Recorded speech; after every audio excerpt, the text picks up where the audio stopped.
Assalamualaikum warahmatullahi wabarakatuh. Perkenalkan, nama saya Fikri Joko Sabani, NIM 2011 050208.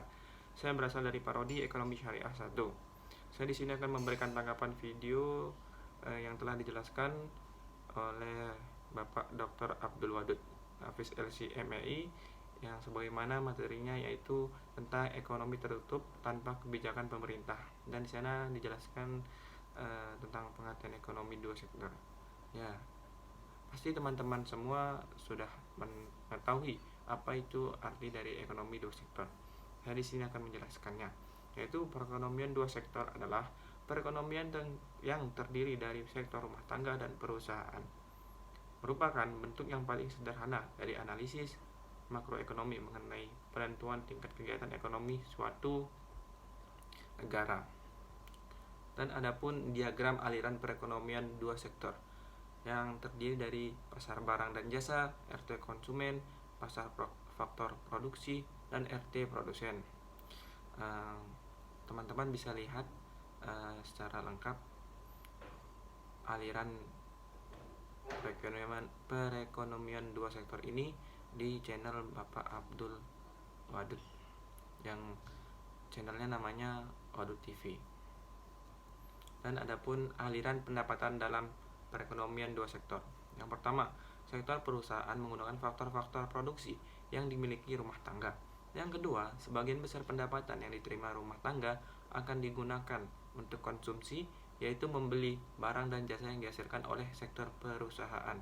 Dan yang ketiga, sisa pendapatan rumah tangga yang tidak digunakan untuk konsumsi akan ditabung dalam institusi-institusi keuangan. Dan yang terakhir, yang keempat, pengusaha yang ingin melakukan investasi akan meminjam tabungan rumah tangga yang dikumpulkan oleh institusi-institusi keuangan.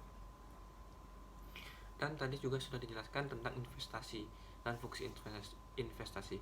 Apakah itu investasi? Investasi yaitu dikenal dengan nama penanaman modal. Investasi merupakan komponen kedua yang menentukan pengeluaran agregat.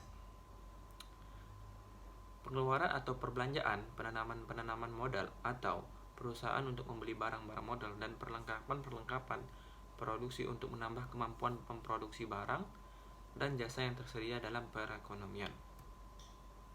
Investasi meliputi pengeluaran untuk yang pertama, pembelian barang modal yaitu mesin-mesin dan peralatan produksi lain untuk mendirikan berbagai jenis industri dari perusahaan. Yang kedua, penggantian barang-barang modal yang telah didepresiasikan. Dan yang ketiga, pengeluaran untuk menggunakan kantor, pabrik, dan lain-lain. Dan yang keempat, pertambahan nilai stok barang-barang yang belum terjual. Faktor penentu investasi yaitu ada 6. Saya di sini akan menjelaskannya 3 saja. Tingkat keuntungan yang diramalkan akan diperoleh, suku bunga, ramalan mengenai keadaan ekonomi di masa depan. Dan adapun fungsi investasi. Fungsi investasi ini yaitu menunjukkan hubungan antara tingkat investasi dan tingkat pendapatan nasional.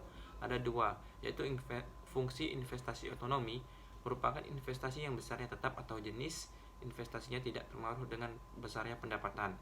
Dan yang kedua, investasi terpengaruh, merupakan investasi yang besarnya dipengaruhi oleh sebesarnya pendapatan nasionalnya. Semakin tinggi pendapatan nasionalnya, semakin tinggi investasinya. Nah, saya ada pertanyaan, Pak. Tadi kan Bapak udah menjelaskan tentang fungsi investasi, yaitu dibagi menjadi 2 macam. Di antaranya fungsi investasi otonomi dan investasi terpengaruh.